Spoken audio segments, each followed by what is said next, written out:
Hello, good afternoon. Welcome to JoyNews Today. My name is Aisha Ibrahim. We're live on Facebook, YouTube, Instagram, and X Spaces. We're also coming to you from our studios in Kokomlemle. We are your home of independent, fearless, and credible journalism. Coming up this afternoon, majority in Parliament jumps to the defense of the SML GRA contract, warning their NDC colleagues against destroying local businesses. Clear also from the KPMG report that what the company is doing, especially in the downstream, is very critical, and it has helped government to generate revenue. We have details as Majority Leader Fenyo Markins takes on the legal issues raised by the NDC and CSOs. Also, Ghana moves up to 50 from 62nd on World Press Freedom Index. More as Information Minister pledges government's commitment to ensuring freedom for the press. Keep making the point, that's a shared responsibility. Education, advocacy, reforming our laws. Look, there are occasions that the ministry itself, or government itself, had to issue statements condemning the police action on some of these matters. And this afternoon, more names emerge as facilitators in the sale and encroachment of the Sakumono Ramsar site. We'll hear from the head of Greater Accra Security Council, who's waging fresh war on illegal squatters. My duty is to make sure that I protect the Ramsar. So as to who Lukman is, he has seen that we are moving around. I'm sure by now, emissaries might give in a call that Titus Glover and the rest members are on the ground. Maybe you come and show his face. Then we'll ask him whether what he's doing is the right thing to do. We're live in Ablekuma West and Wager with the minister, where a cluster of Chinese companies are destroying the Ramsar site. We'll tell you more on this. We're also live on Facebook, YouTube, Instagram, and X Spaces at JoyNews on TV. My personal handle is @Denana Aisha. Please do stay for details.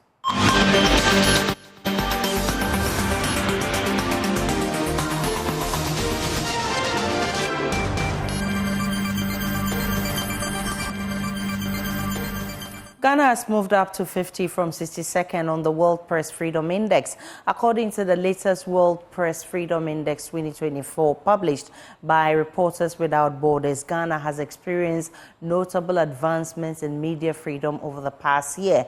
The West African nation has climbed from 62nd place in 2023 to 50th in the most recent update, marking a significant improvement. Let me share with you details of the index, which will be showing shortly on your screen. So we are 50th out of 180 countries, and there are a lot of factors accounting for this. Now, if you look at a global rank comparative analysis, you can see that in the year 2018, we ranked 23rd, 2019, we ranked 27th, 2020, we ranked 30th, 2021, 30th, 2022, 60th, 2023, 62nd, and 2024, 50th. So, if you look at the year 2023, that was the lowest ranking we had. That means that our press freedom was nothing to write home about. Now we are at 50th. It now stands at a 67.71%. That's when you accumulate it to a percentage. Look at the comparative analysis from 2019 to 2024, and you will see that in 2019, we were at 79.19%. In 2020, 77.74%. 2021, 78.67%.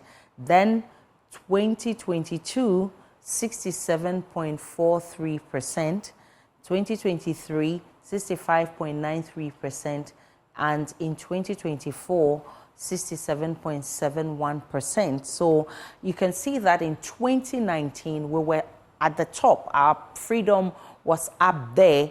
and it kept dwindling to where we are right now. Now, these are the indicators. If you look at the political sector, it declined because in 2023, we were scoring 61.88%. In 2024, we are now 59.50%. And that's why you're seeing a red mark over there. If you come to economic, we still declined from 47.94% to 47.92%, which is also showing that it has worsened. Legislative-wise, we came from 79.62% to 74.41%, which also has worsened. And with the social sector, we came from 79.98% to 73.41%. That also, the status shows that it has worsened. But if you look at security, we have improved on that from 61.25% to 82.94%. That's a significant improvement there. So you can see green over there. Well, I've been joined by former Executive Director of the Media Foundation for West Africa, Professor Kwame Kakari, for a conversation on this. Prof, grateful for your time. This ranking from 62nd to 50th must come to you as good news. Hello, Prof. Yes. Great to have you on JoyNews Today. I'm asking how you feel about this new ranking. We are now 50th, coming from 62nd. Well, I mean, these rankings are important in as far as they attempt to measure the level of freedom that media have in a country. So it's a useful indicator of the conditions under which media function in any of the countries that they survey. Beyond that, it's not too critically useful in measuring how the media's role impacts on society. In other words, what is press freedom? Press freedom is an instrumental freedom, that is freedom used for other purposes. And what is the purpose of press freedom? The purpose is so that media are free, are independent of various institutions, government, business circles, and so on and so forth, so that they can do their work to promote, one, peace, happiness, progress, development, and good governance in society. Now, so in Ghana here, whether the ratings have gone up, are still where they were last year, or are declining, I think the real question we should ask ourselves is, how are the media in the country functioning to improve governance, to support people's freedoms, to support development, to promote happiness and security in the society? On these scores, I am very doubtful that the media in Ghana is very relevant. What are we using the freedoms we are yearning for? Is it a freedom to just be there and not do what we are supposed to do? I mean, look at this country now. Let's take the last, ranking up to now, a full year. Look at the mess this country is in. To what extent have the media been exposing all these wrongs in governance? To now ask yourself, I mean, we live in a country now which is drowning in corruption. And yet, where is the level of investigative reporting, investigative journalism, which is supposed to unearth, rot in governance, in the centers of power for the society to find solutions to. Where do we find it? How many media houses are conducting investigative reporting today? How many media are really raising critical questions about governance, about how the NPP government, the Akufo-Addo's government is running this country? How many media are questioning the opposition that wants to replace the Akufo-Addo's government? And so on and so on. So the rankings are not for ranking sake. They are not for, it's like, if you like the rankings of FIFA, the Football Association. If Ghana is 50 or 100 or million, of what use is that number if the Black Stars are not performing on the pitch? How can we improve then, especially with elections staring at us? Well, the media houses know what to do. They don't need any lecture from me. What is the basic function of the media? To tell the truth, to look for and tell the truth. It's as simple as that. You've invested your money in an organization to educate the public, to tell the truth, to mobilize opinion for the good of society. That is up to the owners to decide what to do. So the elections are coming. What is the role of the media? To question each and every candidate, whether at the parliamentary level. We have radio stations across this country. In every district, we have a minimum of 3 radio stations on the average in every district in this country. What are they doing about the local government, district assembly? Our media virtually don't report on what goes on in what do you call it, in district assembly. Our radio stations in the district virtually don't do anything about chieftaincy. Meanwhile, today, look at the level of chieftaincy, the bankruptcy that is drowning chieftaincy all over. So the media's role is more than the rankings. Essentially, whether we are number 1 or number 100, the important thing is of what relevance is the media in society. And that's what we should be asking ourselves today.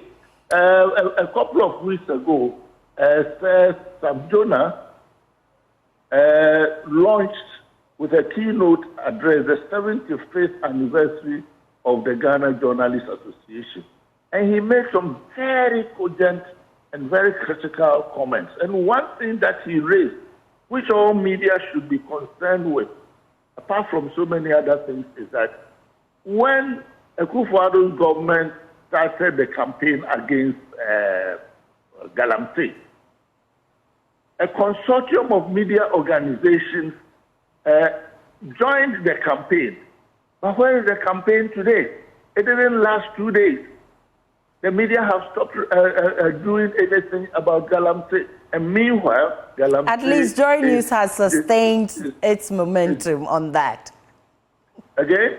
At least JoyNews has been doing some good job there. Listen, we are talking about the media general. We are not talking about one station. Even if your media house has been doing something on Galamsey, I know your media house has been doing a lot of documentaries on very salient, very, very important things. But you are still short on some other front when it comes to being critical governance.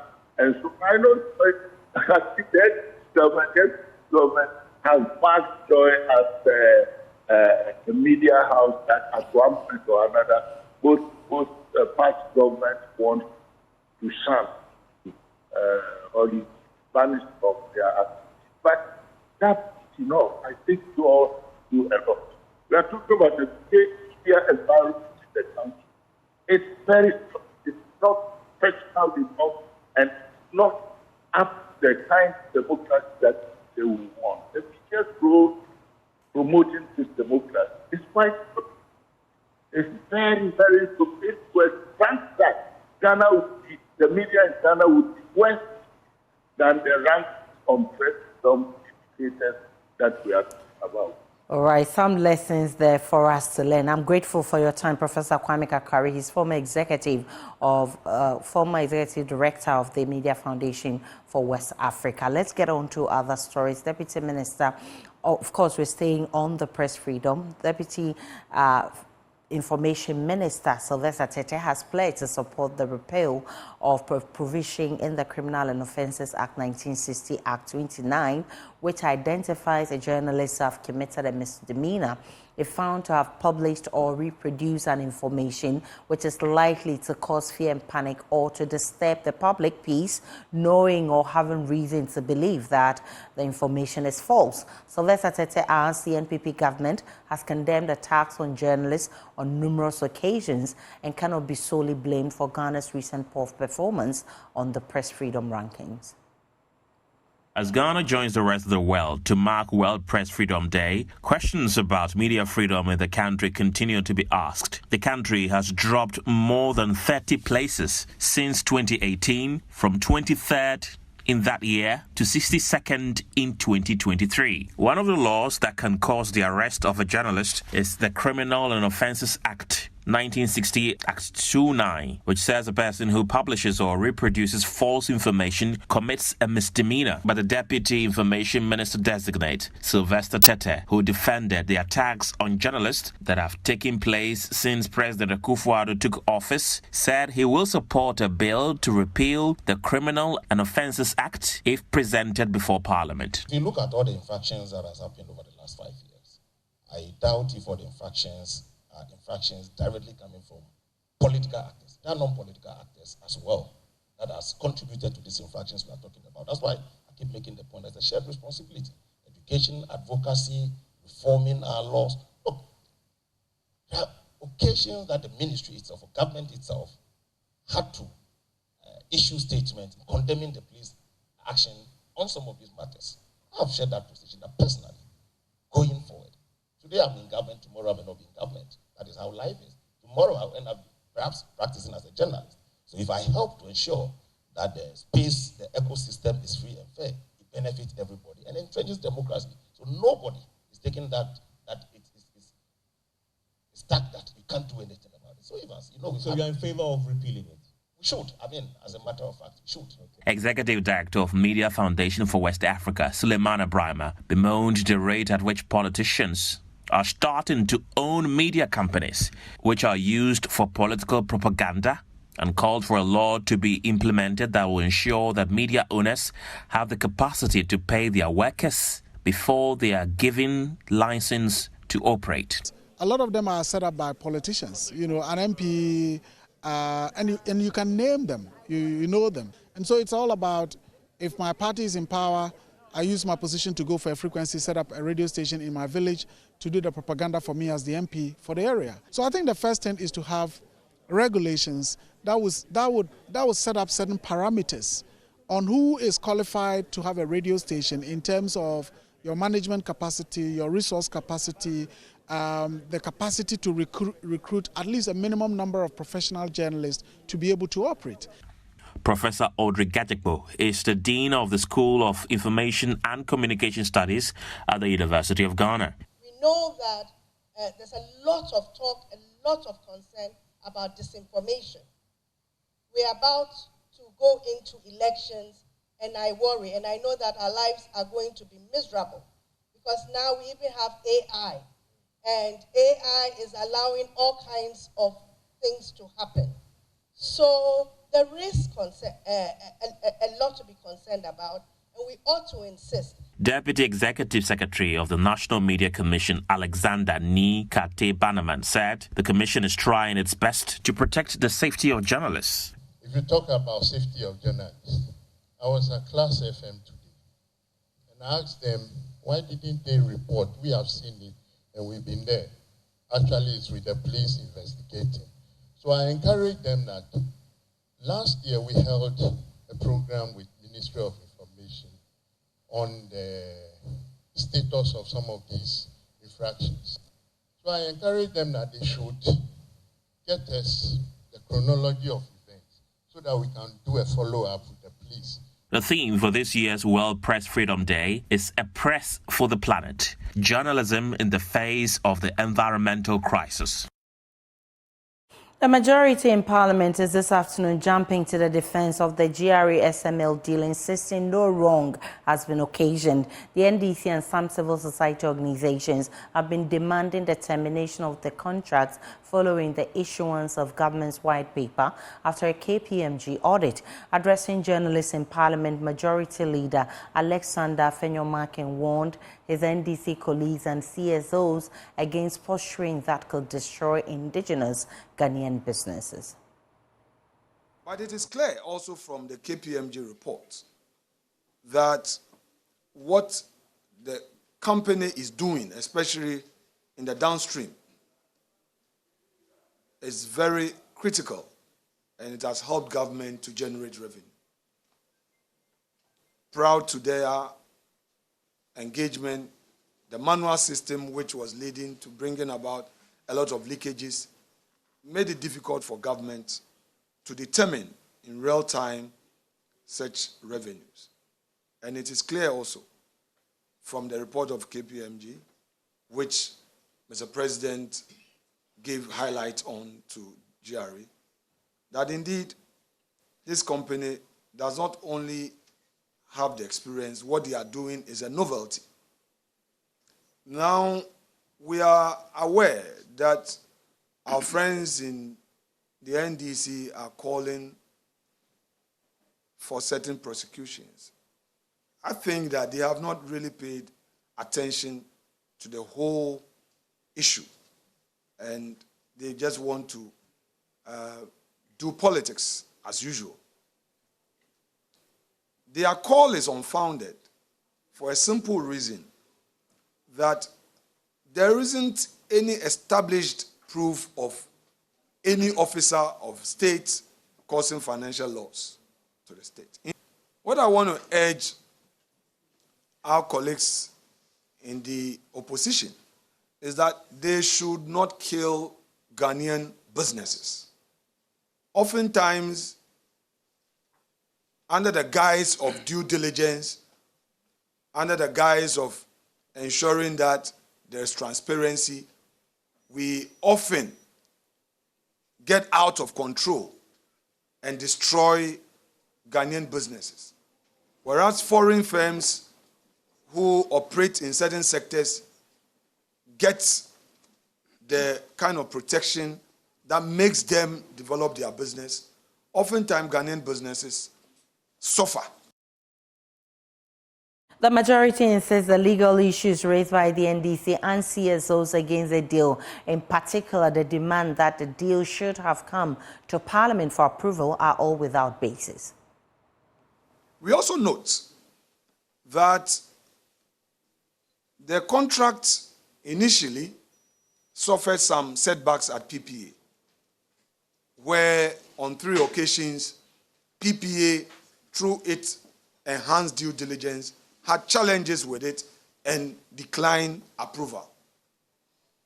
But whilst that is a fact, it is also a fact that the GRA and its board took steps to rationalize these and address the concerns made, and subsequently sent back the document in 2020 for PPA ratification, which ratification was duly approved somewhere in August.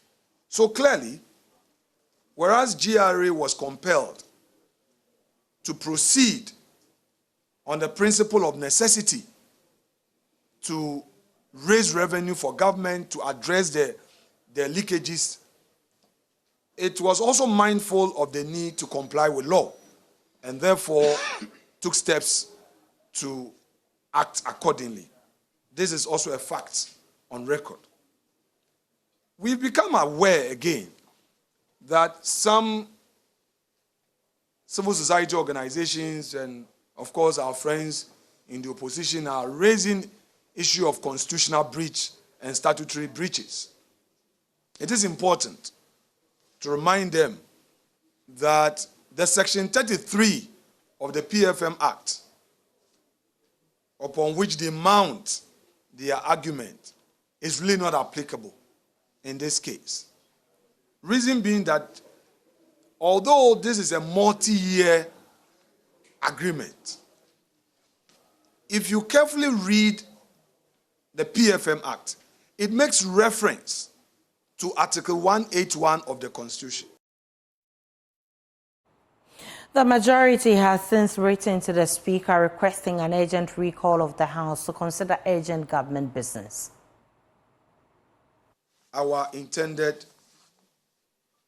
recall. Colleagues in the media may be aware of the fact that on the 20th of March, Mr. Speaker adjourned the House sine die.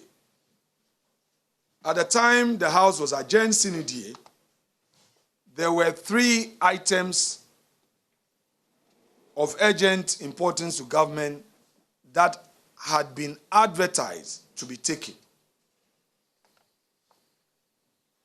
They were advertised on the order paper of the day. And these were the items. 1, the adoption of the 34th report of the Appointment Committee on His Excellency the President's nomination for appointment as ministers, regional ministers, and deputy ministers. 2, motion on additional financing agreement between Government of Ghana and the IDA for an amount of $150 million to finance the ongoing Greater Accra Resilient and Integrated Development Project, also known as the GRA. 3, request for tax exemption for selected beneficiaries under the 1D1F program.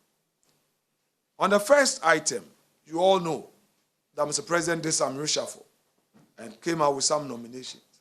As you are well aware, the appointment committee sat on all of the nominees, interviewed them, engaged them, asked the relevant questions, and the report, as was tabled on the floor, was by consensus. So all we left to do is to take it through the motion of voting.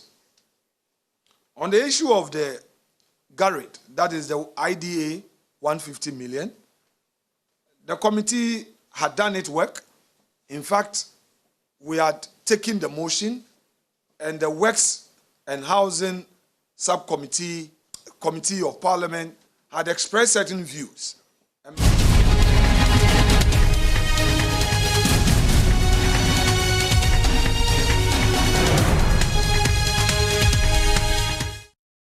Let's now take you to Koforidua for the World Press Freedom Day celebration, where Journalist of the Year, Erastus Asari-Donko, is currently speaking. Beautiful forest is all gone. And you cannot use the land for anything. And sadly, we are penetrating deep into other forest reserves.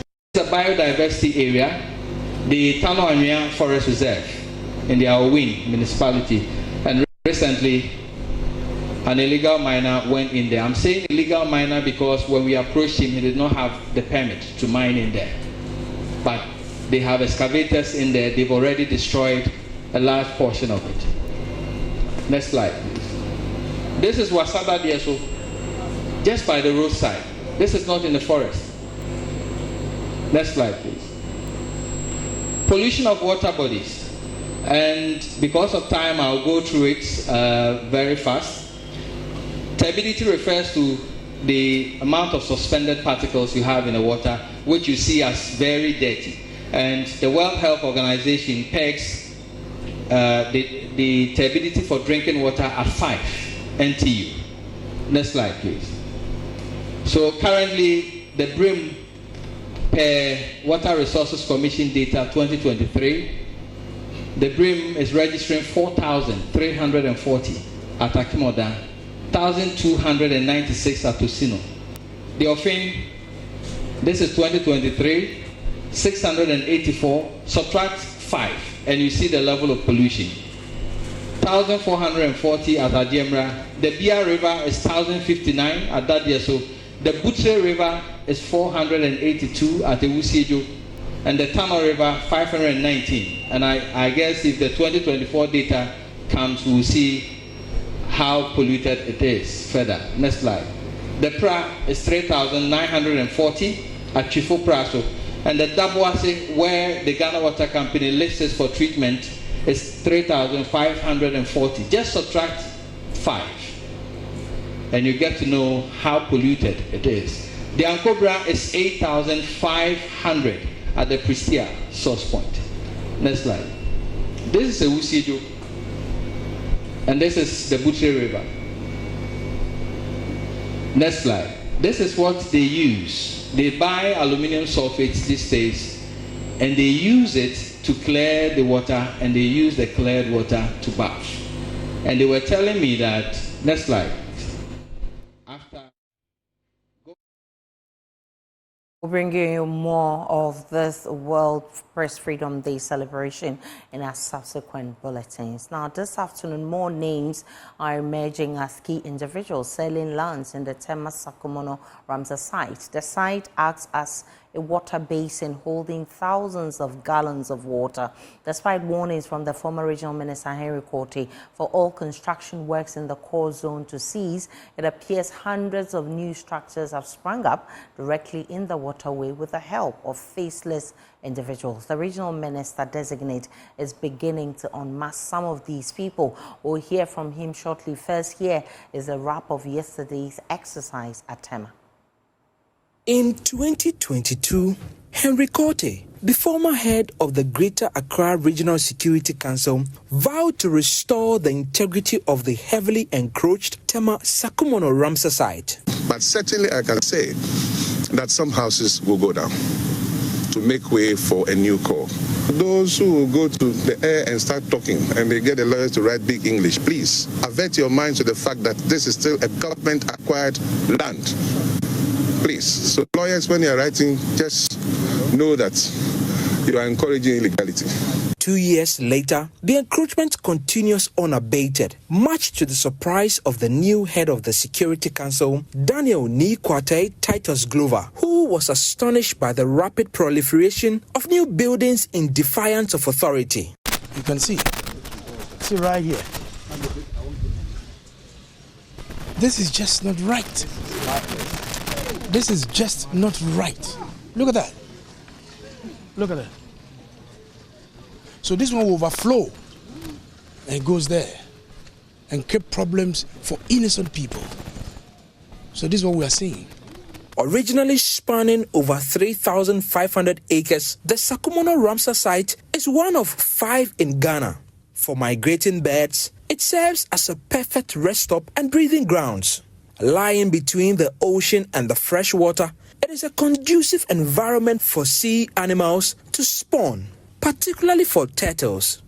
Ramsar sites also serve as holding bays for thousands of gallons of rainwater from the adjoining communities. But soon, it may not be able to play these functions. Over the last 30 years, more houses have sprung up in the core zone of the Ramsar. But like you can see, some of these buildings that are coming up are very high-end, very polished, very modern buildings that are being put up. Clearly, all indications show that these are not buildings being put up by ordinary Ghanaians, by certainly very rich and influential people. Some names have been mentioned, but I'll put that to the minister, who really is behind the sale of these lands to these, well, sometimes innocent individuals. But you were saying something was planted here. I was there. The man said he will get back to you.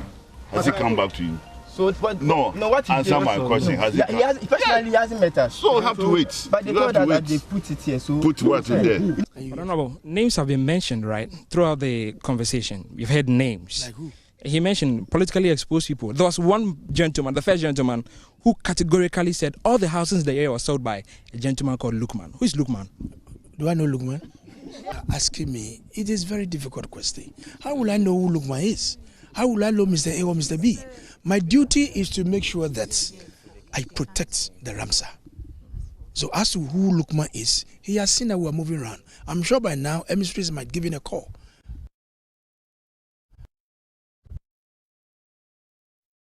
We'll take a break on JoyNews Today. We'll be back with more.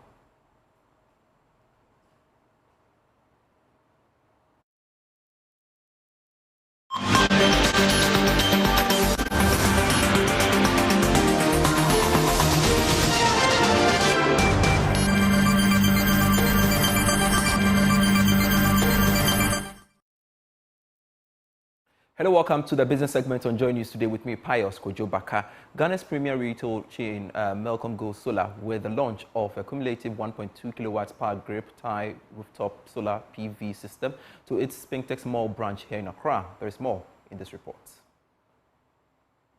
Energy has emerged as a highly promising solution for mitigating the environmental impact of conventional energy sources. By harnessing the vast energy of the sun, it not only reduces carbon emission, but also establishes a foundation for a more sustainable and resilient energy system. In an interview with Joy Business, the Director of Communications at Melcom Ghana, Godwin Avenogbo, underscored the company's commitment to lowering its carbon footprint. Over the years, we have tried to make investments in sustainable energy supply for our company. This time around, we have been able to concretize this objective by establishing a solar energy plant. This is not the first one. There's one in Tema, there's one in North Kaneshie, and this one for the Melcom Mall is a major investment to ensure that if you put this together with our generators and then our grid, we are sustainable in terms of energy supply to do our business. Managing Director at Societe Generale Ghana, Hakeem Ozani, was optimistic about the bank's commitment to financing sustainable energy projects. It's amazing when you look at how they are putting this sustainable development in the heart of their, not only their strategy, but their development, etc. For SG, we are proud to have been part of this financing.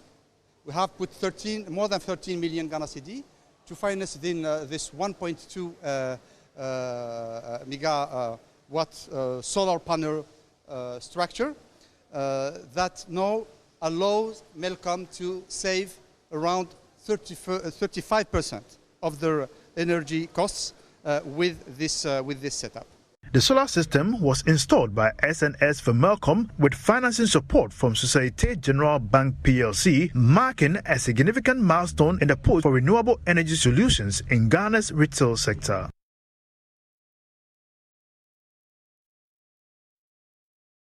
Managing Director of Absa Bank Ghana, Adolf Bega, has underscored the need to develop the financial literacy of youth in the country to ensure a sound economic future. According to him, building the financial knowledge base of the future generation will birth a generation that will contribute to the socio-economic development of the country. Here's more. Absa Bank's Money Matters initiative aims to offer comprehensive financial literacy across Ghana to empower communities, especially students, with essential knowledge and skills for financial management. With a target to impact over 60,000 students in its first phase, the launch of the project witnessed the gathering of students from selected senior high schools. Interim Managing Director of Absa Bank Ghana, Adolf Pega, explains the rationale for the project. Tomorrow is about the future, and the youth are the future that we talk about. And therefore, Absa decided to focus on the development and education of the youth, where we want to equip them with financial literacy. With that, we expect that they will be able to become more responsible, financial literate adults.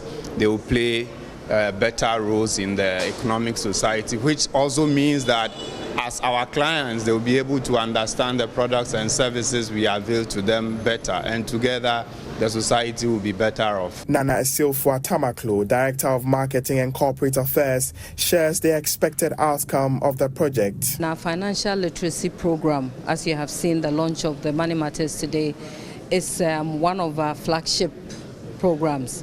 Now, for this Money Matters that we just launched, we are hoping to impact about 60,000 plus students across 4 main regions in Ghana.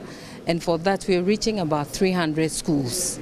And this is what we hope to do. On her part, Principal of the National Banking College, Gloria Darlene Corte, noted that the initiative will birth a transformational generation. We know that in building the economy, it's important that we cultivated particular habits.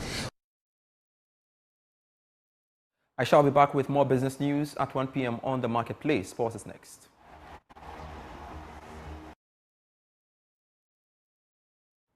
Time now to bring you sports on Joy News Today with me, Muftau Nabila Abdullahi. Former Ghana international Mohamed Polo has revealed that their attempts to get the government of Ghana to give them houses that were promised if they win the 1978 African Cup of Nations fell on deaf ears.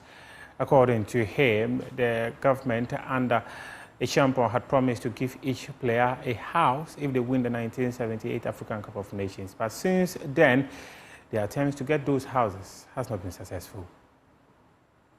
At all, it was a promise that was given to us after winning that cup to give us estate. Unfortunately, because all the players are not staying in Accra. Unfortunately, they said they wanted the houses were ready. You know this Dansumang. Okay. The houses were ready. But this, those who are coming from Sunyani, Cape Coast, Tadi, Kumasi, everybody said he wants, that estate, Masa. And then they cook him. Otherwise, would have given the so because of the coup that you didn't get the house? Yes, it was. If a champion delayed a little before the coup, everybody, but unfortunately, the unfortunate thing is that I wouldn't say that because of the change of government, but the sole reason why we didn't get the housing because everybody wants a house in his region. Now they are going to plan on this thing and build it because at that time it was a pilot program that was in Accra. That estate houses, it was not over. So if we had accepted that, everybody's like, you can come, if you don't want it, you can sell it and go and build it. But the mine was not there, and we lost everything. So nobody demanded, no. We never demanded anything. And in any case, if a champion made a promise, whether he's there or he's not there, he made a promise as head of state. And as head of state, his word is documented. So 78 groups still could have gotten their houses by virtue of the fact that a champion made a promise. That is what I'm saying. But nothing like that. Nothing like that is happening. Not even the appeal that we have to make. And it's fallen on deaf ears. I remember in 2015, former President John Dramani Mahama had a dinner with the 78 group because you were promised houses and they were never annexed. And they did state that because those promises were made many years ago, it was in fulfillment of that promise. Did that not settle you enough? No. That was, this 78 squad was promised estate houses. But this one,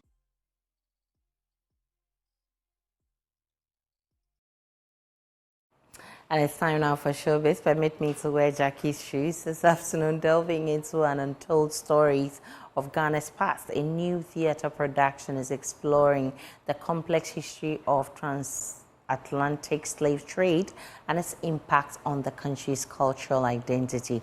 The play, Ayokumi, written by Gerald Nyakomensa, tells the untold stories of slave trade through music, dance, and drama. My colleague Jacqueline and Somayabwa has more.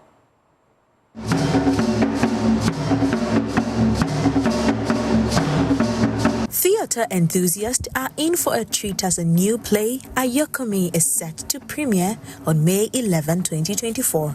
Written by Gerald Nyakomensa, this production tells the story of an anointed princess from Ghana who narrowly escapes capture by slave raiders as a baby during the Share Butter Market Day in Salaga. The play follows her journey as she is rescued and adopted by a salt trader and explores the themes of resistance, identity, and cultural heritage. According to the playwright, Gerald Nyakomensa, Ayokumi tells a different untold story of the slave trade in Ghana. The name Ayokumi, actually, it's from the Ewe, Togo, Benin dialect. It means share butter. So Ayokumi is a share butter seller. Now, the story is set in the colonial era and it's meant to be a series. This first part is the beginning. What we want to do with Ayokumi is to tell the other side of the story, the holistic view. There was trade going on even before the slave trade itself commenced. there was very vibrant trade going on between north and south of Ghana. There was salt moving up by canoe via the Volta River to the north to exchange for shea butter, which was going on. There was the cola nut economy, which was coming via Ashanti. Okay, so we want to show through Ayokomi how all this interplay. This first part shows the beginning, is the awakening. So we want to show how the resilience has roots way back, how people in Ghana already had deep knowledge of trade issues, international trade, and all of that. He believes that theatre is a powerful tool of communication, and Ghana hasn't yet reached its peak in terms of theatrical productions. I don't really think so that we've reached that peak point, you see, because theatre is one of the most powerful means of communication, telling the story in a way that the audience will understand. Because it is not just talking or reading. All the action and everything continues and combines together to tell the story. So what idea that wants to be shared is shared across faster.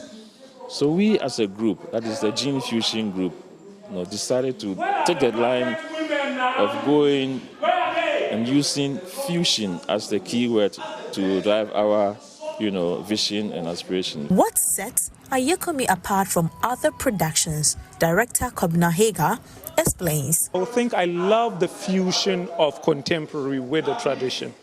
This is what sets it apart. With my approach with it, we are trying to bring in mixed media, bring in aspects of media, bring in aspects of the traditional and then the contemporary as well.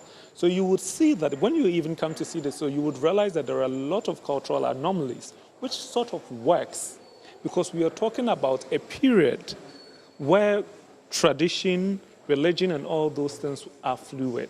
Ayokomi, which premieres on May 11th, is a must-see for anyone interested in Ghanaian history, culture, and theatre.